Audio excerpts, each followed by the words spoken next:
Tahukah kalian, dari ribuan sahabat Nabi yang mulia, hanya ada satu nama manusia yang Allah sebut secara langsung di dalam Al-Quran. Bukan Abu Bakar, bukan Umar, bukan Ali, bukan pula para bangsawan Quraisy, melainkan seorang mantan budak, anak kecil yang dulu diculik, dijual di pasar, dan hampir tidak memiliki masa depan. Namun justru dialah yang dipilih Allah untuk diabadikan dalam kitab suci, dibaca oleh miliaran manusia hingga hari kiamat. Namanya adalah Zaid bin Haritsah, sosok yang mencintai Rasulullah melebihi dirinya sendiri, pria yang rela berdarah-darah melindungi Nabi di Taif, dan panglima yang gugur membawa panji Islam di Mutah. Mengapa hanya namanya yang diangkat ke langit? Apa rahasia kesetiaannya hingga Allah memberinya kemuliaan yang tidak diberikan kepada sahabat manapun? Inilah kisah yang akan menggetarkan hati Anda. Sebuah perjalanan dari perbudakan menuju keabadian. Sebelumnya, bantu subscribe, like, dan tulis amin di kolom komentar. Semoga rezekinya lancar. Amin. Ya Robbal Alamin. Di sebuah lembah yang tenang di wilayah Bani Kalb, Zaid kecil tumbuh dalam kehangatan keluarga yang mencintainya. Ia dikenal sebagai anak ceria yang sering berlarian di antara tenda-tenda, menyapa kerabat, dan menemani ibunya, Subinti Salabah, dalam berbagai kegiatan. Tidak ada seorang pun yang menyangka bahwa hari cerah itu akan berubah menjadi titik balik paling kelam dalam hidup Zaid. Segalanya bermula ketika ibunya mengajaknya mengunjungi keluarga di kampung Bani Ma'in. Perjalanan singkat yang seharusnya hanya menjadi silaturahmi biasa, namun nasib telah menunggu di tikungan jalan yang tidak terlihat. Ketika matahari mencapai puncaknya dan angin gurun berhembus pelan, tiba-tiba segerombolan penyamun berkuda dari Bani Al-Kain menyerbu perkemahan dengan brutal. Teriakan dan jeritan saling bersahutan saat mereka merampas harta benda tanpa belas kasihan. Dalam kekacauan itu, tangan kasar para penyamun meraih tubuh kecil Zaid dan mengangkatnya ke atas pelana kuda. Ibunya tersungkur, berusaha mengejar sambil memanggil namanya berulang kali. Namun, suara tangisnya tenggelam oleh derap kuda yang berpacu semakin jauh. Debu gurun membentuk kabut kelabu yang memisahkan Zaid dari dunia kecilnya, memutuskan tali kasih yang selama ini menjadi tempatnya berlindung. Zaid kecil, yang sebelumnya hidup di tengah keluarga yang penuh cinta, kini berada di tengah gurun tandus, digiring bersama rampasan lain, layaknya barang dagangan. Perjalanan panjang itu bukan hanya melelahkan tubuhnya yang mungil, tetapi juga menghancurkan rasa aman yang selama ini ia kenal. Hari-hari berikutnya dilalui Zaid dengan kebingungan dan ketakutan karena ia tidak tahu apa yang menunggu di hadapannya. Sementara itu, para penyamun terus melaju menuju pasar Yukas di Mekah, salah satu pusat perdagangan terbesar di Jazirah Arab, tempat manusia bisa diperjualbelikan seperti komoditas. Setibanya di pasar Yukas, Zaid dijajakan kepada para pembeli yang melintas. Di antara kerumunan, seorang pria terhormat bernama Hakim bin Hizam melihat Zaid dan merasakan ketertarikan untuk membelinya. Hakim membeli Zaid dengan harga 400 dirham, lalu menghadiahkannya kepada bibinya, Khadijah binti Khuwailid, seorang wanita mulia Quraisy yang kelak menjadi istri Rasulullah. Keputusan itu menjadi titik awal perubahan besar dalam hidup Zaid, perubahan yang tak pernah ia bayangkan sebelumnya. Di rumah Khadijah, ia tidak diperlakukan seperti budak, melainkan sebagai seorang anak yang berharga. Ketika Zaid pertama kali bertemu dengan Nabi Muhammad yang saat itu belum menjadi rasul, ia merasakan sesuatu yang tidak ia temukan di tempat lain. Nabi memperhatikannya bukan dengan pandangan majikan kepada pelayan, melainkan dengan mata seorang ayah yang penuh welas asih. Hari-hari Zaid terisi oleh kelembutan Nabi.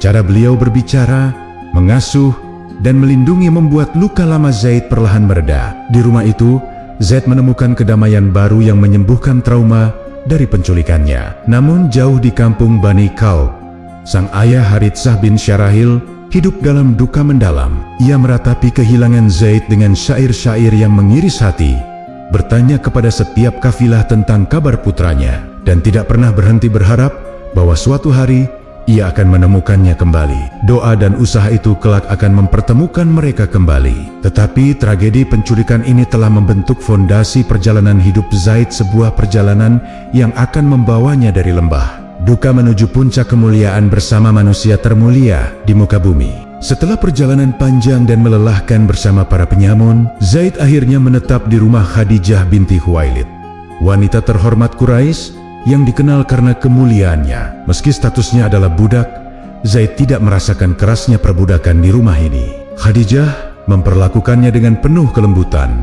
memberikan pakaian yang layak, makanan yang cukup, dan lingkungan yang membuat seorang anak kecil merasa aman. Bagi Zaid, ini adalah ketenangan pertama sejak ia dicabut dari pangkuan ibunya. Namun yang paling mengubah hidupnya bukanlah rumah megah atau pelayanan yang baik, melainkan pertemuan dengan seorang pria muda yang wajahnya memancarkan kelembutan yang sulit dijelaskan dengan kata-kata. Pria itu adalah Muhammad bin Abdullah, putra Abdul Muthalib, yang saat itu belum diangkat menjadi rasul. Beliau bukan hanya memberi Zaid tempat untuk tinggal, tetapi juga memberi ruang di dalam hatinya. Nabi Muhammad memperhatikan Zaid dengan ketulusan yang tidak pernah Zaid rasakan dari siapapun selain kedua orang tuanya. Beliau berbicara dengan suara yang halus, tidak pernah meninggikan nada, dan selalu memastikan Zaid merasa dihargai dalam doa, dalam senyum, dan dalam setiap gestur kecil. Zaid melihat sosok yang berbeda dari orang-orang lain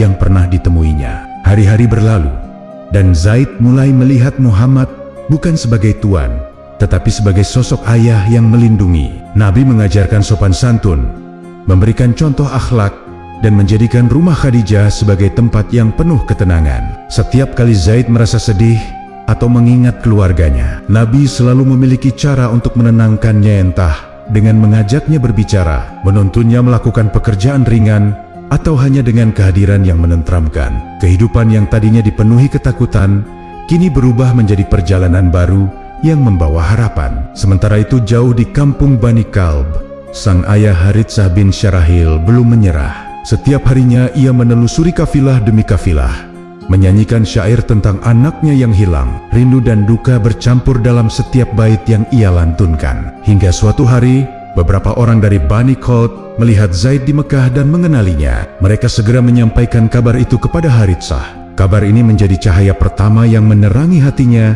setelah sekian lama berada dalam gelap. Ia segera menyiapkan unta, membawa saudaranya Kaibi, serta membawa sejumlah besar harta untuk menebus anaknya yang hilang. Di Mekah, kehidupan Zaid semakin dekat dengan Nabi. Ia melihat setiap sisi kehidupan Muhammad: kejujuran dalam berdagang, keramahan kepada tetangga, serta akhlak mulia yang membuat seluruh Mekah menghargai beliau sebagai alamin. Dari setiap gerakan, Zaid belajar bahwa kemuliaan tidak perlu ditunjukkan dengan pakaian mahal atau gelar kebangsawanan. Ia belajar bahwa cinta sejati tidak selalu datang dari ikatan darah, tetapi dari ketulusan hati yang tulus menerima kehadiran seseorang. Kedekatan ini semakin mendalam hingga Zaid mengalami sesuatu yang tidak pernah ia bayangkan. Ia merasa seperti telah menemukan rumah baru dan keluarga baru. Walaupun tak pernah melupakan ayah dan ibunya, Zaid merasakan kasih sayang yang begitu dalam dari Nabi.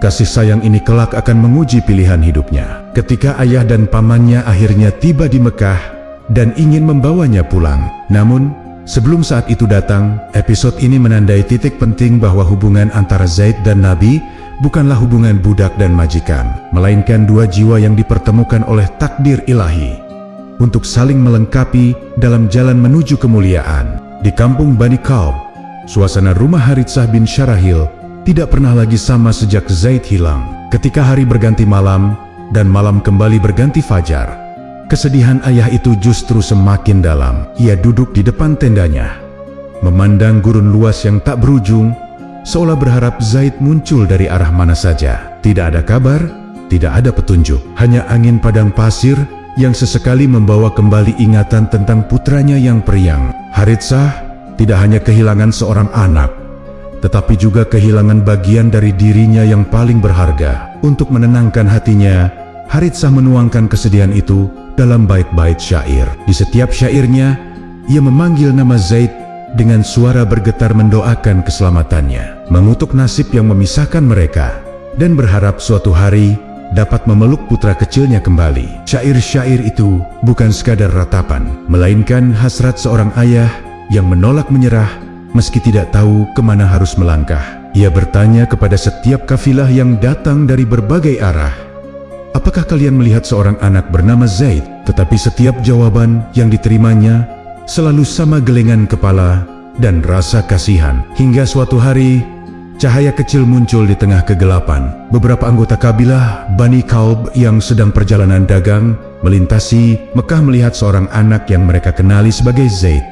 Anak itu tampak sehat, terurus, dan berada di bawah perlindungan keluarga yang terhormat. Mereka menghampiri Zaid dan menanyakan kabarnya. Dengan mata yang berbinar, Zaid menyampaikan bahwa ia diperlakukan dengan baik oleh keluarga Khadijah dan seorang pria bernama Muhammad yang ia hormati melebihi siapapun. Bahkan Zaid menitipkan salam dan syair untuk ayahnya, sebuah pesan bahwa ia masih hidup, aman, dan tidak pernah melupakan keluarganya. Ketika berita itu sampai di telinga Haritsah, air matanya jatuh tanpa dapat ditahan. Bukan air mata kesedihan kali ini, tetapi air mata harapan yang mulai tumbuh kembali. Tanpa menunggu lama, ia mengajak saudara kandungnya, KEB, untuk menempuh perjalanan ke Mekah. Mereka menyiapkan unta, membawa bekal, dan membawa sejumlah besar harta sebagai tebusan. Tekad mereka bulat, apapun yang terjadi, mereka akan membawa Zaid pulang. Perjalanan menuju Mekah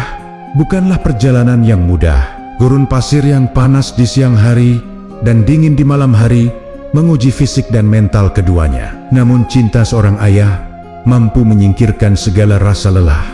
Setibanya di Mekah, Haritsah langsung mencari tahu keberadaan Muhammad bin Abdullah, pria yang disebut Zaid, sebagai pelindungnya. Sesampainya di hadapan Nabi, Haritsah dan Ka'bi menyampaikan maksud kedatangannya dengan penuh hormat. Mereka memuji Nabi sebagai lelaki mulia, kemudian memohon agar Zaid dibebaskan dan bersedia menerima tebusan berapapun nilainya. Nabi Muhammad mendengarkan dengan wajah yang teduh dan penuh penghargaan. Beliau tidak menolak permohonan itu, tetapi menawarkan solusi yang tidak pernah terlintas di benak siapapun. Beliau berkata dengan tenang, "Aku tidak menahan Zaid.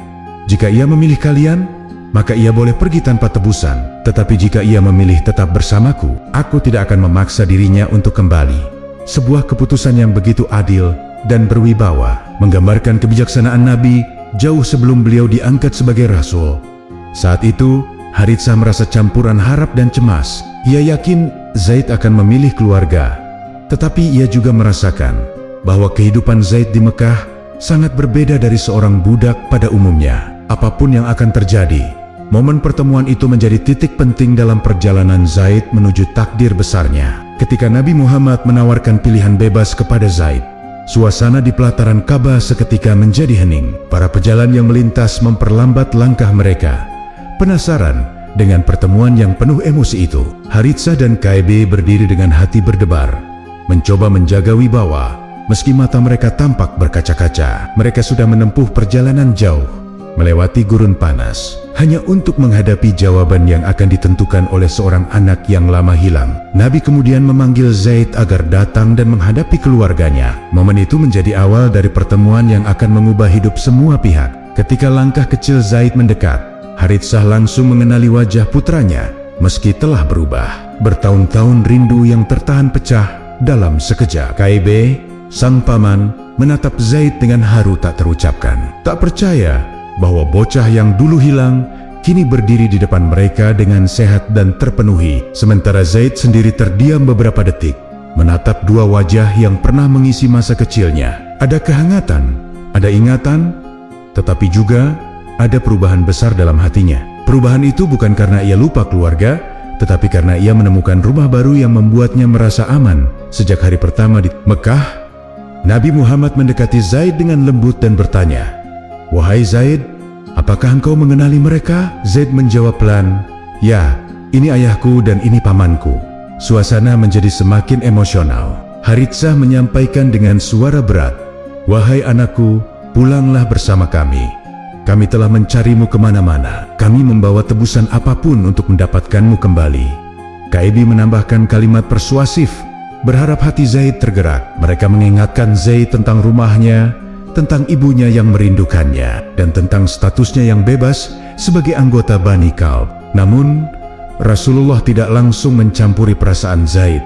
Beliau hanya memberi penjelasan lembut, "Zaid, engkau telah merasakan bagaimana aku memperlakukanmu. Jika engkau ingin pulang, pulanglah tanpa tebusan. Dan jika engkau ingin tetap bersamaku, engkau bebas memilih." Penjelasan ini adalah bentuk keadilan yang sangat jarang ditemukan pada masa jahiliyah, ketika seorang majikan biasanya bersikap mutlak atas budaknya. Disinilah terlihat jelas kemuliaan akhlak Nabi sebelum datangnya wahyu. Suasana menjadi hening. Semua mata tertuju pada Zaid, menunggu keputusan yang akan menentukan masa depannya. Hatinya bergejolak antara kerinduan keluarga dan cinta baru yang tumbuh di rumah Nabi.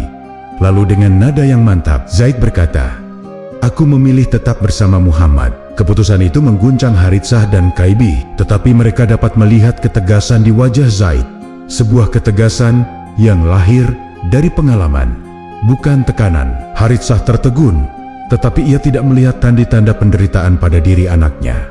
Sebaliknya, ia melihat kebahagiaan dan ketenangan yang tulus. Rasulullah lalu menggandeng tangan Zaid, membawa langkahnya menuju Hir Ismail di hadapan orang-orang Quraisy dan mengumumkan, "Saksikanlah bahwa Zaid adalah anakku. Ia mewarisiku dan aku mewarisinya." Dengan satu pernyataan itu, status Zaid berubah selamanya. Dari seorang anak yang hilang dan dijual, ia kini menjadi bagian dari keluarga Bani Hashim yang paling mulia. Hati Haritsah yang awalnya hancur perlahan luluh. Ia menyadari bahwa Zaid telah ditemukan oleh seseorang yang mencintainya, bukan sebagai budak, tetapi sebagai anak. Dengan suara lirih ia berkata, "Jika demikian pilihanmu wahai Zaid, dan jika demikian perlakuan orang mulia ini kepadamu, maka aku ridho."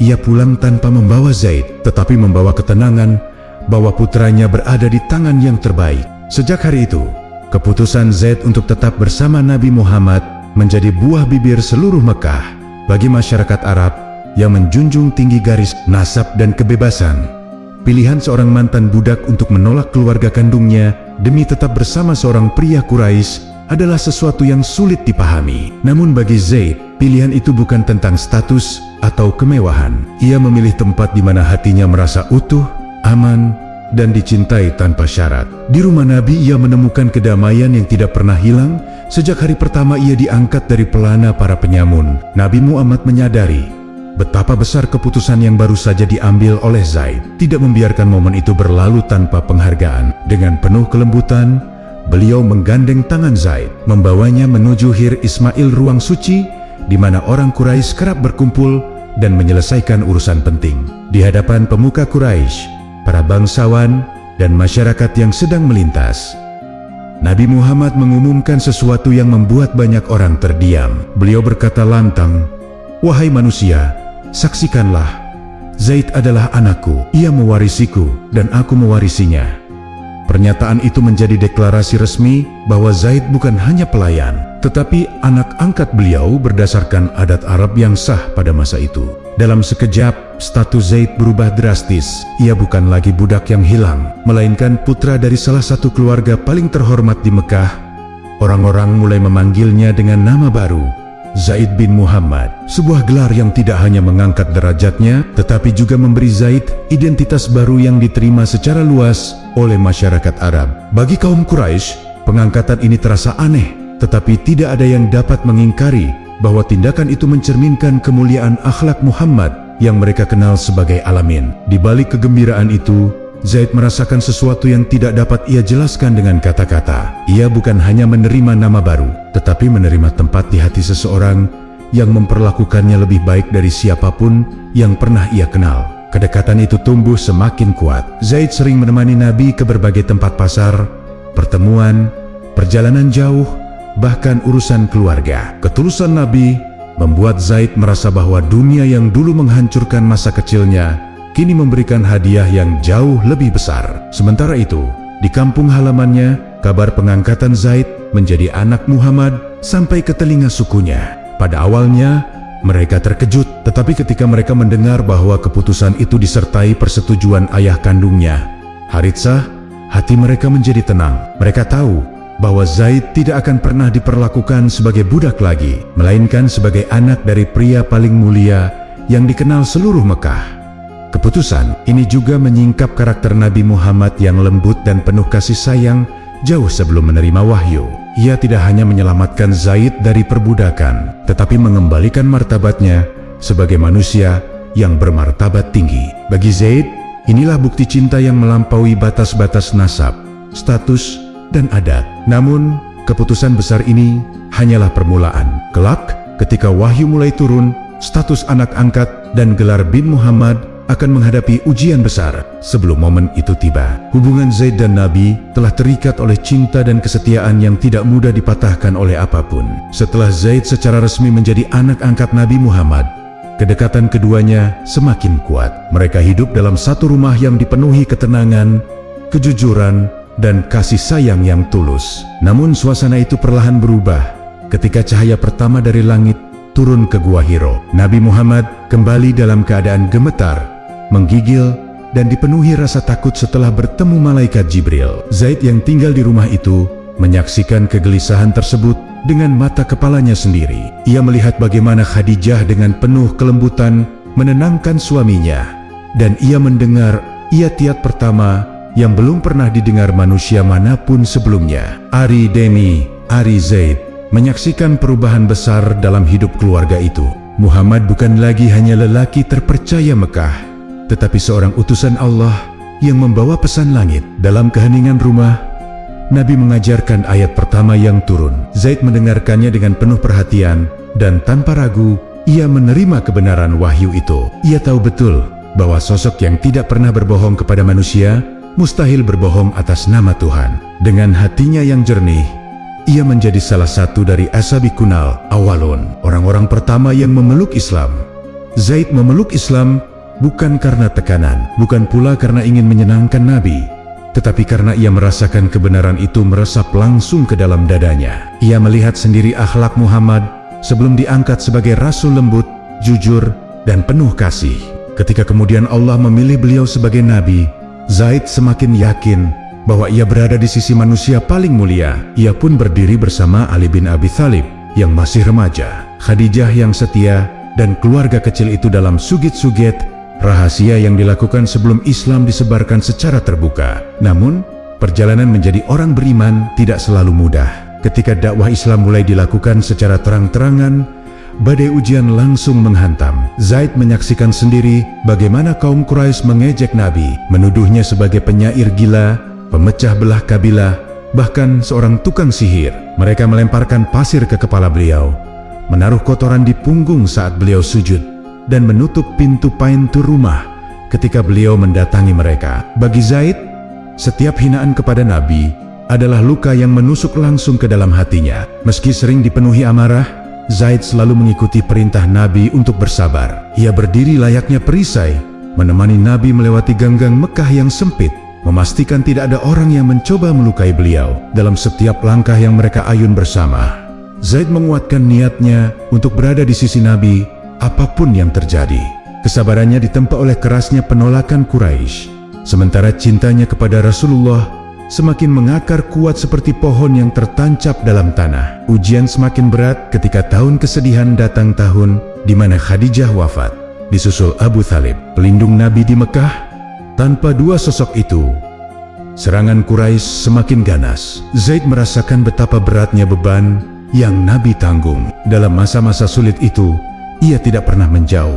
Ia selalu siap menjadi tangan, kaki, dan pelindung bagi Rasulullah, sebagaimana Rasulullah dahulu melindunginya dari dunia yang pernah merenggut masa kecilnya. Episode ini menjadi titik penting dalam kehidupan Zaid, bahwa di tengah turunnya wahyu, ia tidak hanya menjadi saksi, tetapi juga pendukung pertama risalah.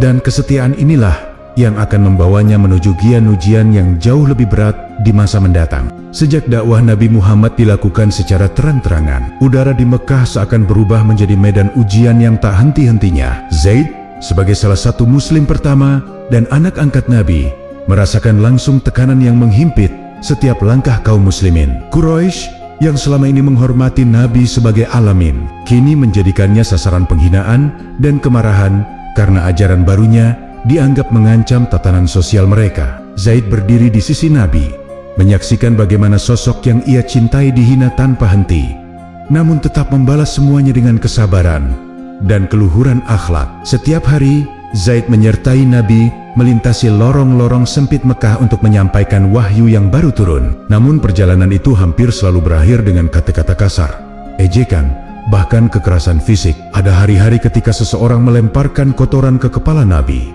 dan Zaid akan segera membersihkannya dengan tangan gemetar menahan marah. Ada pula saat ketika orang-orang Quraisy mengejek Nabi di depan umum, menuduh beliau sebagai tukang sihir atau pemecah belah keluarga. Zaid mendengarkan semua hinaan itu, merasakan setiap kata menusuk dadanya seolah diarahkan kepadanya sendiri. Namun, meski hatinya sering dipenuhi kemarahan, Zaid selalu memilih menahan diri. Ia mematuhi perintah Nabi yang selalu berkata, "Bersabarlah wahai Zaid, sesungguhnya Allah bersama orang-orang yang sabar."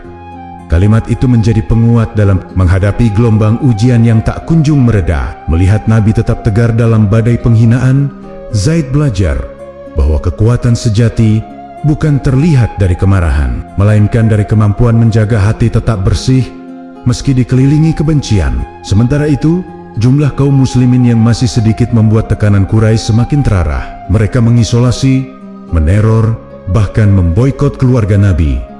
Bagi Zaid, setiap hari adalah latihan kesetiaan. Ia memastikan Nabi tidak berjalan sendirian, mengawalnya dari belakang ketika menyampaikan dakwah di pasar Yukas, dan menemani beliau pulang ketika situasi menjadi terlalu berbahaya. Di antara batu-batu yang melayang dan caci maki yang bersahut-sahutan, Zaid membuktikan bahwa kesetiaannya tidak lahir dari ikatan darah, melainkan ikatan ruh yang telah terhubung begitu dalam. Puncak ujian itu datang ketika tahun kesedihan menjelma. Di Jah, tempat Zaid menemukan kasih sayang ibu, wafat meninggalkan kekosongan yang sangat besar di rumah Nabi. Tidak lama setelah itu, Abu Thalib, pelindung politik Nabi, juga berpulang. Kepergian dua tokoh ini membuka pintu bagi Quraisy untuk semakin berani menyakiti Nabi.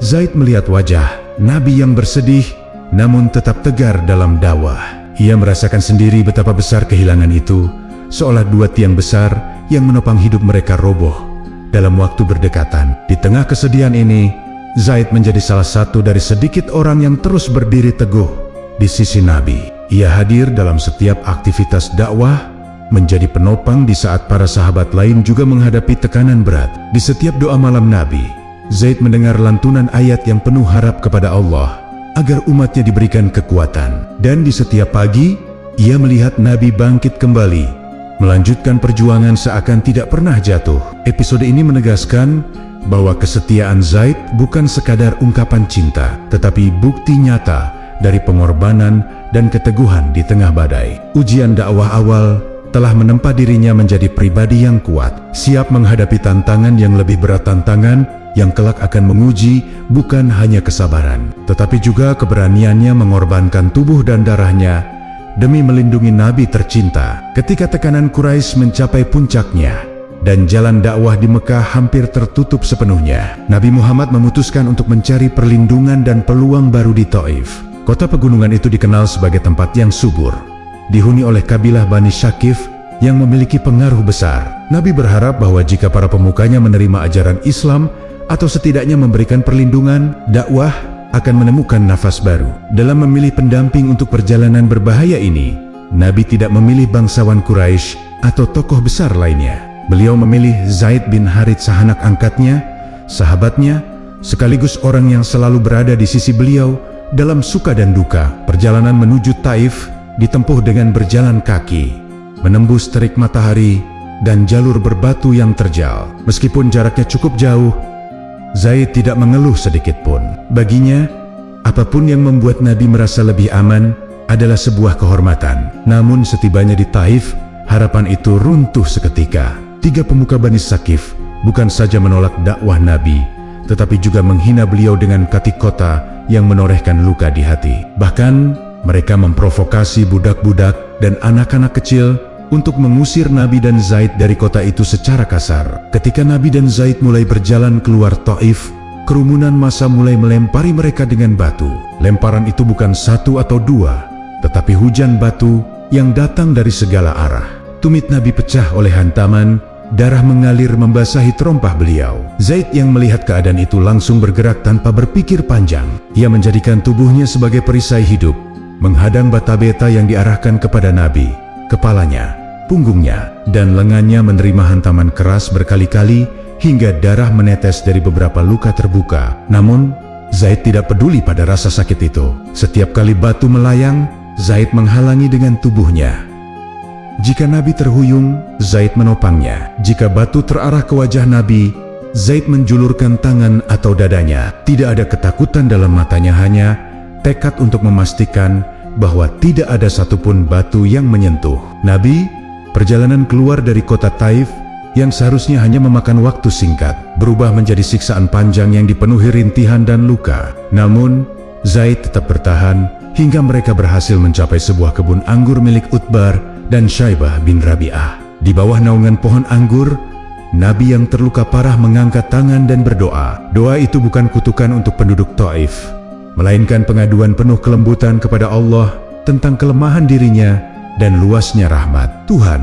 Zaid yang duduk di samping beliau dengan tubuh penuh darah dan memar, menatap Nabi dengan campuran haru dan kagum.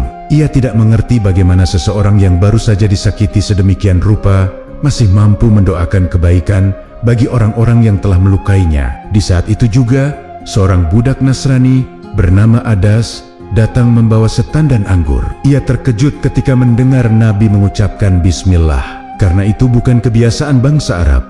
Percakapan kecil mereka membuat Adas luluh, hingga ia mencium kepala, tangan, dan kaki Nabi sebagai tanda hormat. Zaid melihat momen itu sebagai penghiburan kecil dari Allah untuk melembutkan luka-luka perjalanan mereka. Ketika akhirnya mereka pulang menuju Mekah, perjalanan itu terasa lebih sunyi namun syarat makna. Zaid bertanya kepada Nabi, bagaimana mereka akan masuk kembali ke kota yang telah mengusir beliau. Nabi menjawab dengan keyakinan penuh bahwa Allah pasti akan membukakan jalan. Keyakinan itu terbukti ketika Mutim bin Adi memberikan perlindungan bagi mereka. Peristiwa Taif menjadi batu ujian paling keras dalam hidup Zaid, momen ketika ia membuktikan bahwa cintanya kepada Nabi bukan sekadar ucapan, melainkan pengorbanan darah dan tubuhnya sendiri. Setelah peristiwa Taif, dakwah Islam memasuki fase yang semakin berat, tetapi juga semakin menentukan. Ketika cahaya Islam mulai menyinari Yatsrib, kota yang kelak dikenal sebagai Madinah, sebuah pintu baru terbuka bagi kaum muslimin. Hijrah menjadi perintah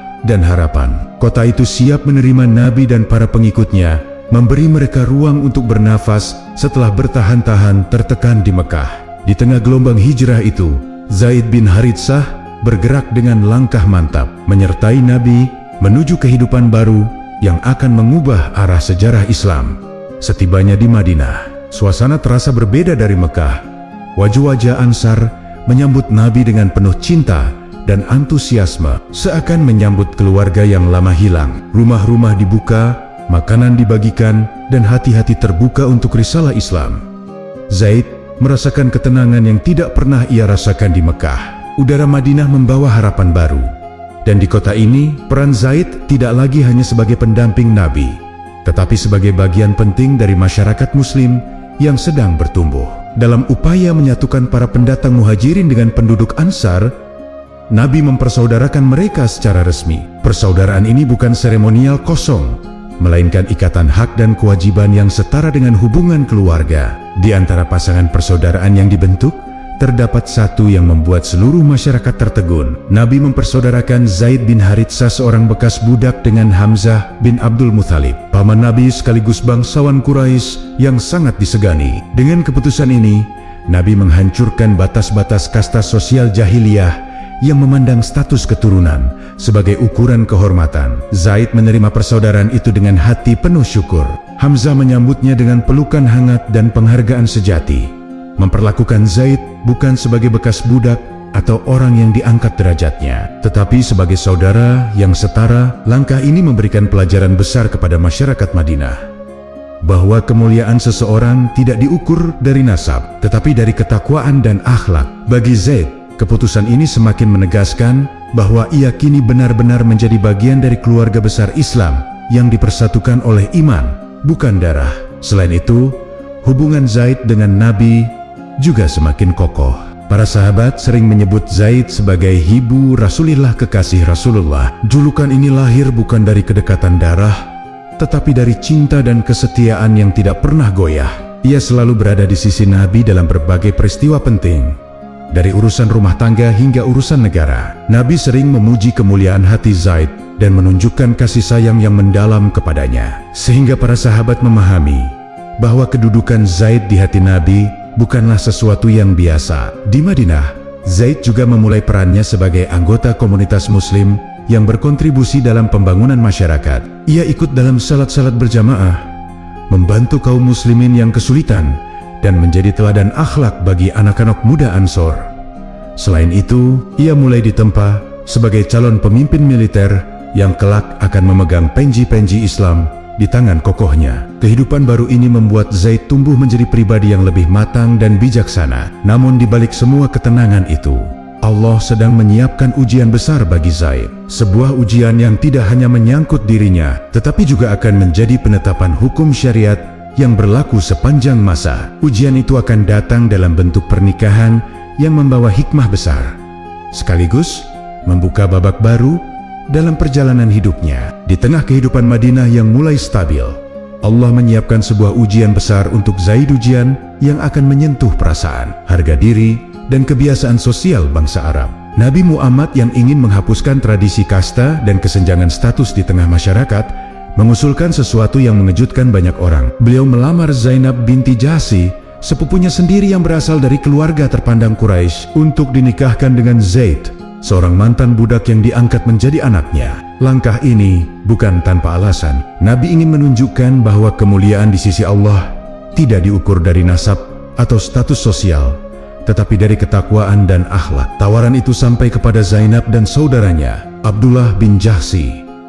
Mereka kaget dan keberatan. Bagi mereka, pernikahan antara wanita Quraisy dari keturunan bangsawan dengan seorang bekas budak adalah sesuatu yang tidak masuk akal. Zainab dengan jujur berkata, "Aku lebih mulia darinya dalam nasab." Penolakan itu menggambarkan kuatnya tradisi Arab jahiliyah yang memandang status sosial sebagai ukuran utama dalam pernikahan. Zaid sendiri terdiam, tidak merasa pantas menyunting wanita agung Zainab, namun ia mengikuti arahan Nabi dengan penuh ketundukan. Saat penolakan itu disampaikan kepada Nabi, wahyu turun. Allah menegur sikap Zainab melalui surah Al-Ahzab ayat 36, "Dan tidaklah patut bagi laki-laki mukmin dan perempuan mukmin apabila Allah dan Rasul-Nya telah menetapkan suatu ketetapan, lalu mereka memiliki pilihan lain tentang urusan mereka." Ayat itu mengetuk hati Zainab dan keluarganya. Mereka pun tunduk patuh, menyadari bahwa perkara ini bukan sekadar pernikahan biasa, melainkan bagian dari ketetapan ilahi. Dengan demikian, Zaid dan Zainab resmi menikah, membuka bab baru dalam kehidupan keduanya. Namun pernikahan ini tidak berjalan seperti yang diharapkan. Perbedaan latar belakang, gaya hidup, dan cara pandang membuat rumah tangga Zaid dan Zainab penuh dengan ujian. Zainab, meskipun taat kepada Allah, sesekali masih terbawa rasa bangga terhadap nasabnya. Ucapannya terkadang membuat Zaid merasa kecil dan tertekan. Meski ia berusaha sekuat mungkin menjadi suami yang baik, Zaid mencintai Allah dan Rasul-Nya lebih daripada dirinya sendiri. Tetapi ia tidak dapat menolak kenyataan bahwa kehidupannya bersama Zainab tidak membawa ketenangan. Tak kuat memendam kegundahan, Zaid berkali-kali datang kepada Nabi untuk mengadu. Ia berkata dengan nada lirih, "Wahai Rasulullah, istriku menyakiti hatiku. Ia memohon izin untuk menceraikannya." Namun Nabi yang telah mengetahui melalui wahyu bahwa suatu saat beliau akan menikahi Zainab, justru menahan Zaid. Beliau berkata, "Tahanlah istrimu dan bertakwalah kepada Allah." Perintah ini membuat Zaid kembali berusaha memperbaiki rumah tangganya. Meski dalam hatinya ia merasa ujian itu semakin berat dari hari ke hari. Seiring waktu, perbedaan itu semakin sulit dijembatani. Akhirnya, Zaid memutuskan untuk melepaskan Zainab dengan cara yang baik. Keputusan ini membuka jalan bagi turunnya syariat baru yang sangat penting, peniadaan status anak angkat sebagaimana adat jahiliyah. Setelah masa iddah Zainab selesai, wahyu turun memerintahkan Nabi untuk menikahinya, sebuah perintah yang menghapus anggapan bahwa istri anak angkat sama kedudukannya dengan istri anak kandung. Pernikahan ini bukan sekadar ujian untuk Zaid, tetapi juga bukti bahwa Allah memilihnya sebagai alat untuk menetapkan hukum yang akan berlaku sepanjang masa. Meski sulit, Zaid menerima dengan lapang dada, memahami bahwa hidupnya telah dijadikan jalan bagi syariat Allah untuk ditegakkan dengan adil. Setelah berbagai usaha untuk mempertahankan rumah tangga, Zaid akhirnya menyadari bahwa pernikahannya dengan Zainab binti Jahsy tidak dapat diselamatkan. Ia telah mencoba menahan diri, menurunkan ego, bahkan mematuhi nasihat Nabi agar bersabar. Namun ketidakharmonisan yang terus berlangsung membuat hati Zaid semakin tertekan. Pernikahan bukan lagi menjadi tempat ketenangan, melainkan sumber kegelisahan yang tidak kunjung mereda. Dengan penuh kesadaran dan niat yang baik, Zaid memutuskan untuk menceraikan Zainab secara terhormat. Keputusan itu bukan langkah yang mudah, tetapi ia yakin itulah jalan yang paling bijak bagi keduanya. Tidak lama setelah masa iddah Zainab selesai, wahyu tiba dari langit membawa perintah yang sangat besar dan mengguncang tatanan sosial Arab. Allah memerintahkan Nabi Muhammad untuk menikahi Zainab binti Jahsy, sebuah perintah yang tidak didasarkan pada keinginan pribadi Nabi, tetapi sebagai penetapan syariat yang akan menghapus tradisi jahiliyah yang keliru. Bangsa Arab saat itu menganggap bahwa anak angkat memiliki kedudukan sama seperti anak kandung, termasuk dalam hal mahram dan pernikahan. Karena itu menikahi mantan istri anak angkat dianggap tabu. Namun Allah menurunkan firman-Nya dalam surah Al-Ahzab ayat 37, menghapus anggapan tersebut selamanya. Maka ketika Zaid telah mengakhiri keperluan terhadap istrinya, kami menikahkan engkau dengannya, agar tidak ada keberatan bagi orang-orang mukmin untuk menikahi bekas istri anak-anak angkat mereka. Ayat ini menjadi titik balik. Allah secara langsung menyebut nama Zaid di dalam wahyu, sebuah kehormatan luar biasa yang tidak diberikan kepada sahabat manapun. Penyebutan namanya menjadi bukti bahwa kejadian dalam hidup Zaid tidak sekadar pengalaman pribadi, tetapi bagian dari skenario ilahi untuk menegakkan keadilan dan memperbaiki hukum manusia. Walau demikian, perintah ini bukan ujian ringan bagi Zaid. Gelar Said bin Muhammad yang telah ia sandang dengan bangga bertahan-tahan harus dilepaskan. Allah menurunkan hukum baru yang menegaskan bahwa anak angkat harus dinisbatkan kepada ayah kandung mereka. Dalam surah Al-Ahzab ayat 5, Allah memerintahkan, panggillah mereka dengan nama bapak-bapak mereka. Itulah yang lebih adil di sisi Allah. Sejak saat itu, penduduk Madinah tidak lagi memanggilnya Zaid bin Muhammad, melainkan kembali kepada nama aslinya, Zaid bin Haritsah. Bagi Zaid, hal ini tentu menggugah perasaannya. Ia kehilangan gelar yang menjadi kebanggaan duniawinya dan pengingat hubungan istimewanya dengan Nabi. Namun ketika ia menerima perintah itu, ia mengangkat kepalanya dan berkata dalam hati, Samina wa atana, kami dengar dan kami taat. Meskipun harus melepaskan gelar yang sangat ia cintai, Allah segera menggantikannya dengan kemuliaan yang jauh lebih tinggi dengan diabadikannya namanya di dalam Al-Quran. Zaid memperoleh kehormatan yang abadi, kehormatan yang tidak dapat dicapai bahkan oleh para tokoh besar seperti Abu Bakar, Umar, atau Ali. Namanya kini tertulis dalam kitab suci yang dibaca oleh miliaran manusia hingga hari kiamat. Perpisahan ini menjadi saksi bahwa hidup Zaid adalah rangkaian pengorbanan yang terus ia terima dengan ikhlas. Dari kecil ia dipisahkan dari orang tua. Kini ia dipisahkan dari gelar yang paling ia banggakan. Namun setiap kehilangan selalu dibalas Allah dengan sesuatu yang lebih mulia. Episode ini menandai babak baru dalam perjalanan Zaid, babak di mana ia tidak hanya menjadi bagian dari sejarah Nabi, tetapi juga bagian dari hukum Islam yang kekal. Setelah turunnya perintah untuk menghapus status anak angkat sebagaimana adat jahiliyah, Zaid bin Haritsah kembali memanggul nama yang dulu diberikan ayah kandungnya. Ia tidak lagi disebut sebagai Zaid bin Muhammad, gelar yang selama bertahan-tahan menjadi kebanggaan dan identitas barunya. Namun keputusan Allah selalu membawa hikmah yang jauh melampaui perasaan manusia. Ketika Zaid menerima hukum itu dengan ketundukan penuh, Allah menyiapkan kemuliaan yang jauh lebih besar daripada sekadar nisbat kepada manusia. Ia akan diberikan kehormatan langit, kehormatan yang tidak dicapai oleh sahabat manapun, bahkan oleh para khalifah besar Islam setelahnya. Kemuliaan itu turun dalam bentuk wahyu yang abadi. Dalam surah Al-Ahzab ayat 37, Allah menyebut nama Zaid secara langsung, falam kadla Zaidun min wataran. Para ulama menegaskan bahwa inilah satu-satunya nama sahabat Nabi yang disebut secara eksplisit dalam Al-Quran. Tidak ada Abu Bakar, tidak ada Umar, tidak ada Utsman, tidak ada Ali, tidak ada Hamzah, tidak pula Bilal. Hanya satu nama yang Allah abadikan secara terang, dan nama itu adalah Zaid. Penyebutan ini bukan sekadar catatan sejarah, melainkan penghargaan langsung dari langit atas ketundukan, kesetiaan, dan pengorbanan yang ia berikan sepanjang hidupnya. Bagi Zaid, penghormatan ini tidak serta-merta membuat hidupnya lebih mudah. ia masih menjalani kehidupan sehari-hari sebagaimana seorang muslim biasa. Ia tetap mengikuti salat berjamaah, membantu urusan umat, dan melayani Nabi sebagaimana sebelumnya. Namun dalam hatinya, ia mulai merasakan sesuatu yang tidak pernah ia bayangkan, bahwa Allah melihat dirinya, bahwa setiap pengorbanan yang ia lakukan dari penculikan masa kecil hingga rasa pedih melepaskan gelar bin Muhammad tidak hilang begitu saja, melainkan dicatat oleh Allah dan dibalas dengan kemuliaan yang melampaui batas dunia. Sementara itu, masyarakat Madinah juga mulai memahami hikmah dari turunnya ayat tersebut.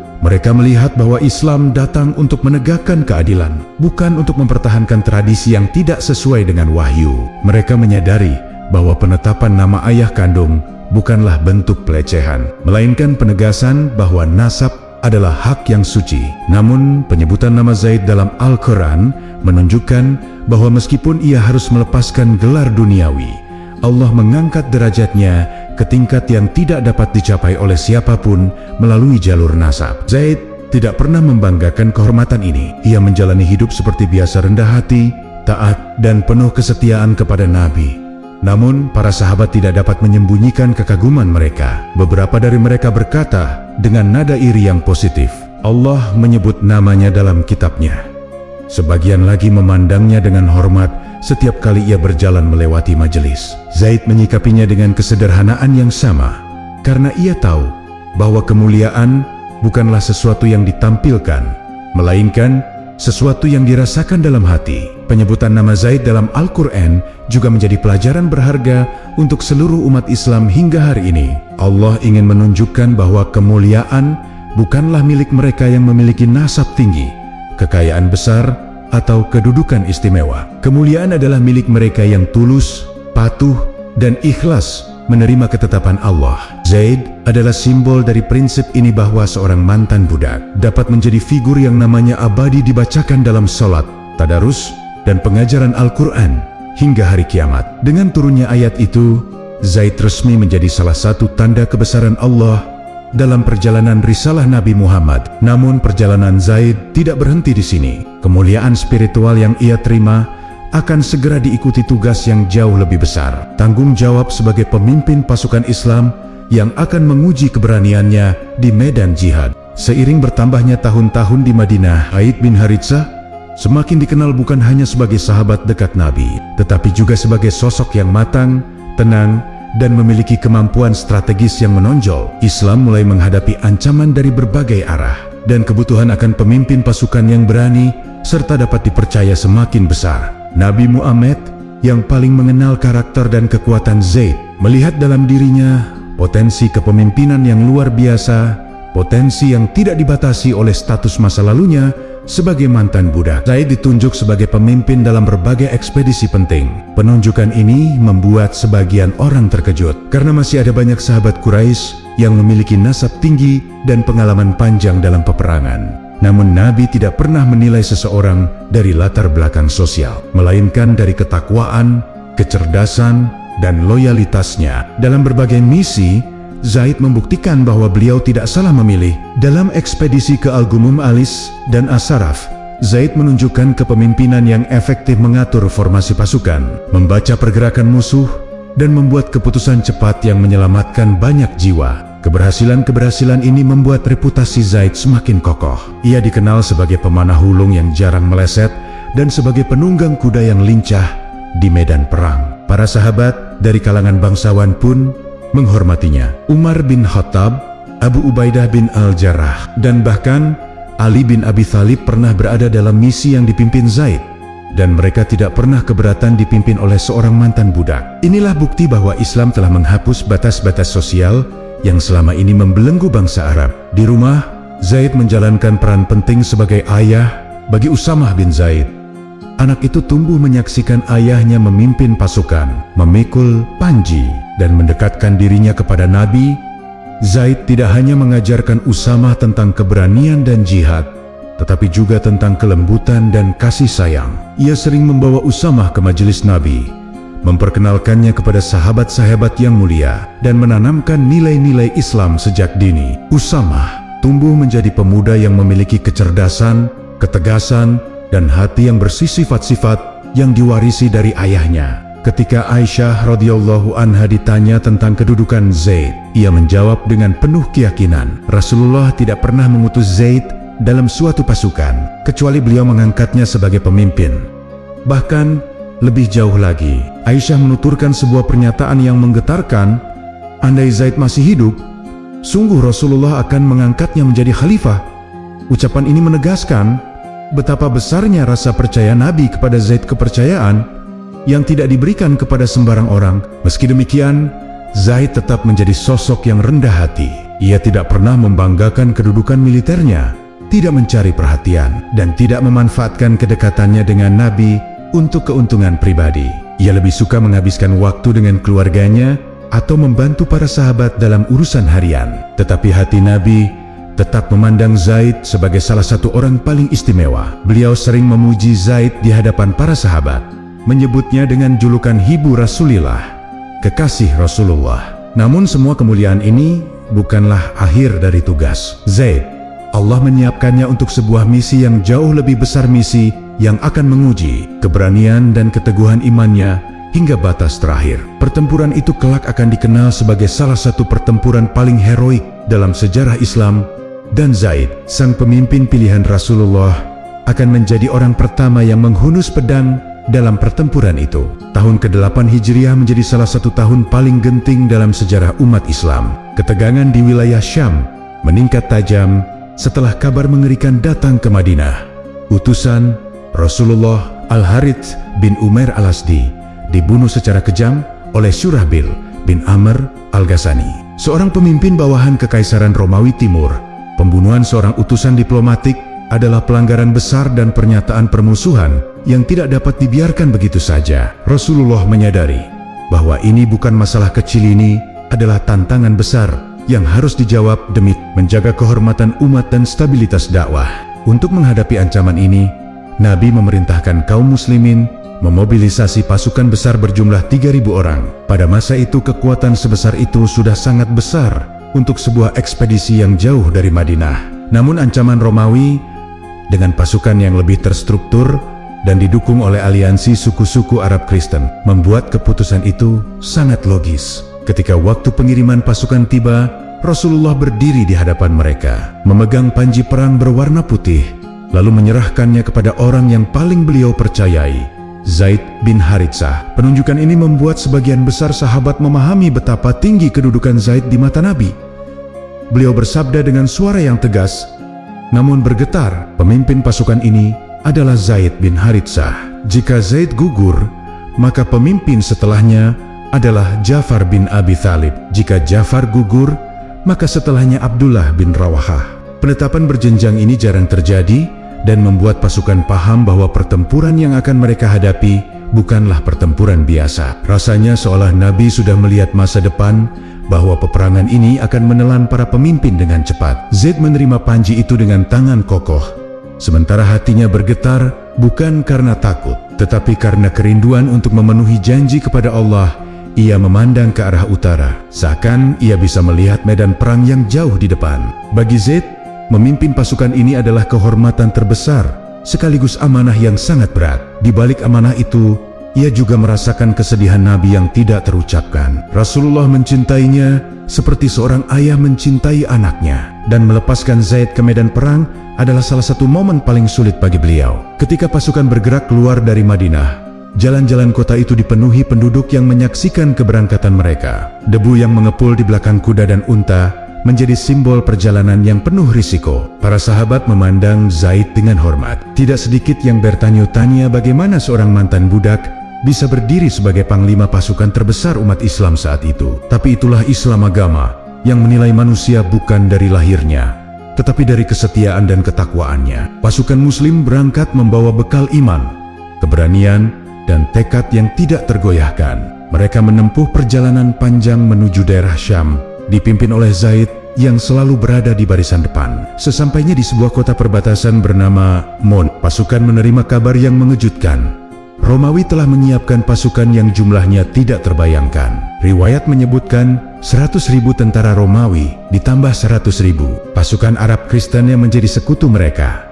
Jumlah itu membuat pasukan muslim terdiam. 3.000 melawan 200.000. Rasio yang begitu timpang sehingga mustahil dimenangkan dengan strategi militer biasa. Para sahabat bermusyawarah selama 2 hari. Ada yang mengusulkan untuk meminta bala bantuan kepada Nabi, ada pula yang mengusulkan menunggu momen yang lebih tepat. Keraguan manusiawi itu hal yang wajar. Namun dalam keheningan itu, Abdullah bin Rawahah berdiri dan berkata dengan suara yang membakar semangat seluruh pasukan, "Kita tidak berperang dengan jumlah atau kekuatan. Kita berperang dengan agama ini. Di hadapan kita ada 2 kebaikan, kemenangan atau mati syahid." Kata-kata itu menyapu bersih keraguan mereka. Zaid tersenyum tipis, mengetahui bahwa semangat jihad telah kembali ke dada pasukannya. Pasukan kembali bergerak menuju lembah bernama Mutah, tempat sejarah akan ditulis dengan darah para syuhada. Dan Zaid, sang pemimpin pilihan Rasulullah, memimpin langkah itu dengan hati yang penuh keteguhan. Ketika pasukan muslim akhirnya tiba di Mutah, suasana di lembah itu begitu sunyi hingga terdengar jelas deru napas para prajurit yang menahan gugup. Di hadapan mereka terbentang lautan tentara Romawi yang jumlahnya seperti tidak berujung barisan baju besi berkilauan, tombak-tombak panjang yang diarahkan ke depan, serta kuda-kuda perang yang siap menerjang. Di tengah medan yang tegang itu, Zaid berdiri memegang panji Rasulullah dengan kedua tangannya. Wajahnya tenang, namun matanya memancarkan tekad baja. Ia tahu pertempuran ini mungkin akan menjadi perjalanan satu arah menuju keabadian. Seruan takbir menggema ketika pasukan muslim maju. Zaid menjadi orang pertama yang memacu kudanya menerobos barisan musuh. Pedangnya bergerak cepat, memotong serangan demi serangan yang mengarah kepadanya. Ia tidak hanya bertempur sebagai prajurit, tetapi sebagai penjaga panji Islam. Baginya, selama panji itu tegak, Islam akan tetap berdiri. Setiap hembusan napasnya digunakan untuk mempertahankan amanah besar yang diberikan langsung oleh Rasulullah. Zaid bertarung bukan hanya dengan kekuatan fisik, tetapi juga dengan cinta yang mengakar dalam hatinya. Hujan panah Romawi mulai turun deras dari langit, seakan menjadi tirai kematian yang jatuh di antara kedua pasukan. Beberapa prajurit muslim terkena tembakan dan jatuh tersungkur, namun Zaid tetap maju. Setiap kali panah melintas di samping kepalanya, ia menunduk dan kembali bangkit dengan lebih cepat. Tubuhnya sudah mulai terluka, tetapi tidak ada sedikit pun keraguan di wajahnya. Baginya, langkah mundur bukanlah pilihan. Ia bertempur seolah-olah surga berada tepat di depan matanya. Dalam kekacauan perang, Zaid dikepung oleh banyak prajurit Romawi. Tombak-tombak diarahkan ke tubuhnya, dan pedong-pedong musuh mencoba merebut panji dari tangannya. Namun Zaid memeluk panji itu dengan seluruh kekuatan. Beberapa tombak menembus pelindungnya, membuat darah mengalir membasahi jubahnya. Namun ia tetap berdiri. Ia mengingat wajah Rasulullah, suara beliau yang lembut, kasih sayang yang diberikan sejak ia masih anak kecil. Kenangan-kenangan itu berubah menjadi kekuatan yang tidak dapat dihancurkan oleh besi dan baja. Satu tombak menembus bahunya, lalu tombak lain menghantam dadanya. Tubuhnya mulai goyah, tetapi tangannya tidak melepaskan panji itu. Dengan sisa kekuatan yang dimilikinya, Zaid mencoba mengangkat kembali panji itu agar tidak jatuh ke tanah. Namun serangan terakhir, sebuah tebasan keras akhirnya merobohkan tubuhnya. Ia jatuh bersimbah darah, tetapi panji Islam tidak menyentuh tanah karena Ja'far bin Abi Thalib dengan sigap melompat maju dan menangkapnya. Zaid gugur sebagai syahid pertama dari 3 panglima yang telah ditunjuk Rasulullah. Pada saat itu juga, sebuah peristiwa luar biasa terjadi ribuan kilometer jauhnya di Madinah. Rasulullah sedang duduk bersama para sahabat di masjid, ketika tiba-tiba wajah beliau berubah pucat. Mata beliau menatap kosong, seolah melihat sesuatu yang tidak terlihat oleh orang lain. Air mata Nabi mulai menetes. Dengan suara bergetar, beliau berkata, "Zaid telah mengambil panji, lalu ia berperang hingga gugur." Para sahabat yang mendengar itu terdiam dan menangis. Mereka tahu bahwa Nabi tidak mungkin mengucapkan sesuatu kecuali berdasarkan penyingkapan dari Allah. Kedukaan semakin pekat ketika Nabi melanjutkan berita syahidnya Ja'far dan kemudian Abdullah bin Rawahah. Suasana masjid berubah menjadi lautan air mata. Mereka merasakan betapa besar kehilangan itu, kehilangan 3 panglima terbaik umat, dan terutama kehilangan Zaid, orang yang dicintai Nabi seperti darah daging sendiri. Namun, di balik kesedihan itu, Nabi menghibur para sahabat dengan menyampaikan bahwa Zaid telah mendapatkan kemuliaan yang tidak dapat digambarkan oleh kata-kata. Di medan Mu'tah, tubuh Zaid berbaring di antara para syuhada. Darahnya meresap ke tanah Syam, menjadi saksi cinta antara seorang hamba dan Rasulnya. Cinta yang berakhir dengan syahid yang mulia. Dan dari kejauhan, angin gurun seperti membawa kabar bahwa seorang mantan budak telah gugur sebagai panglima besar Islam, memenuhi janji setianya hingga tetes darah terakhir. Kabar gugurnya Zaid bin Haritsah bersama Ja'far bin Abi Thalib dan Abdullah bin Rawahah mengguncang seluruh Madinah. Saat pasukan yang selamat akhirnya kembali dengan langkah lunglai, kota itu bagaikan tenggelam dalam kesedihan. Tidak ada teriakan kemenangan, tidak ada sorakan kegembiraan. Yang terdengar hanyalah bisikan pilu tentang keberanian 3 panglima yang menyerahkan jiwa mereka demi menjaga kehormatan Islam. Di antara nama-nama syuhada itu, nama Zaid disebut dengan getaran paling dalam, karena ia bukan hanya panglima, tetapi juga orang yang Nabi cintai seperti anak kandung. Saat berita resmi sampai ke rumah Zaid, tangis meledak seperti banjir yang tidak dapat dibendung. Putri kecil Zaid yang belum sepenuhnya mengerti arti syahid berlari keluar rumah ketika mendengar Nabi datang menjenguk. Ia melompat ke pangkuan Rasulullah sambil menangis tersedu-sedu. Nabi memeluknya erat, dan untuk pertama kalinya para sahabat melihat air mata beliau mengalir deras hingga mengguncang bahunya. Ketika Sa'd bin Ubadah bertanya, "Wahai Rasulullah, apakah ini tangisan?" Nabi menjawab dengan suara yang penuh cinta, "Ini adalah rindu seorang kekasih kepada kekasihnya." Tangisan itu menandai betapa dalamnya hubungan antara Nabi dan Zaid. Tidak ada gelar yang lebih jelas untuk menggambarkan kedudukan Zaid selain apa yang telah dikenal semua sahabat. Ibu Rasulillah, kekasih Rasulullah. Bahkan setelah syahidnya, cinta itu tidak pernah pudar. Nabi terus mengunjungi keluarga Zaid, menghibur mereka dan memperlakukan putra Zaid, Usamah, dengan kasih sayang yang sama seperti ayahnya. Rasulullah sering menyatakan, "Usamah adalah orang yang paling aku cintai setelah Zaid," menunjukkan bahwa warisan cinta itu diteruskan dari ayah ke anak. Namun warisan Zaid bukan hanya kasih sayang Nabi atau kenangan heroik di medan Mu'tah. Warisan terbesarnya adalah pelajaran abadi tentang ketakwaan, kesetiaan dan kerendahan hati. Ia memulai hidup sebagai anak kecil yang diculik, dijual sebagai budak, dan kehilangan nasabnya. Namun Allah mengangkatnya dengan cara yang tidak pernah terjadi pada manusia lain. Namanya diabadikan dalam Al-Quran. Setiap kali seorang muslim membaca ayat "Falam kadla Zaidun min wataran", saat itu pula nama Zaid hidup kembali, dibacakan dalam salat, tilawah, dan majelis ilmu sampai hari kiamat. Di medan jihad, Zaid meninggalkan teladan tentang keberanian. Ia tidak pernah mundur, tidak pernah gentar menghadapi musuh yang jumlahnya berkali lipat. Ia memeluk panji Rasulullah lebih erat daripada ia memeluk kehidupan itu sendiri. Bahkan ketika tombak-tombak menghujani tubuhnya, hatinya tetap tertambat kepada Allah dan Rasulnya. Zaid membuktikan bahwa kemuliaan tidak lahir dari keturunan, tetapi dari keberanian mengorbankan apapun demi kebenaran. Warisan lainnya hidup melalui putranya, Usamah bin Zaid. Beberapa waktu setelah peristiwa Mu'tah dan mendekati akhir hayat Nabi, Rasulullah memerintahkan pembentukan pasukan besar untuk menuju Syam sebagai balasan atas pembunuhan di Mu'tah. Yang mengejutkan banyak orang, panglima yang ditunjuk bukan orang tua atau tokoh senior, melainkan pemuda berusia sekitar 18 tahun, Usamah, putra Zaid. Penunjukan ini membuat sebagian orang bertanya-tanya. Namun Nabi, dengan tubuh yang mulai lemah, naik ke mimbar dan berkata, "Jika kalian meragukan kepemimpinan Usamah, sungguh kalian telah meragukan kepemimpinan ayahnya sebelumnya. Demi Allah, ia layak memimpin, dan ayahnya adalah orang yang paling aku cintai." Kata-kata itu mengunci kedudukan keluarga Zaid dalam sejarah Islam.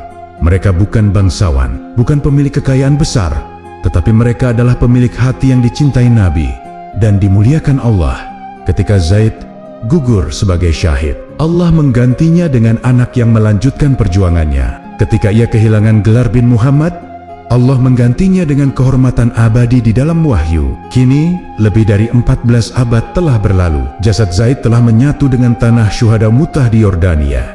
Tetapi namanya tetap hidup di langit. Ia dibacakan jutaan kali oleh suara-suara yang tak pernah ia temui di dunia. Kisahnya mengalir dari generasi ke generasi, menjadi pengingat bahwa Allah tidak pernah menyonayokan orang yang menyerahkan hatinya sepenuhnya kepadanya. Warisan Zaid adalah warisan iman-iman yang teguh, cinta yang tulus, dan pengorbanan yang sempurna. Dan pertanyaan itu kembali menggema untuk kita hari ini.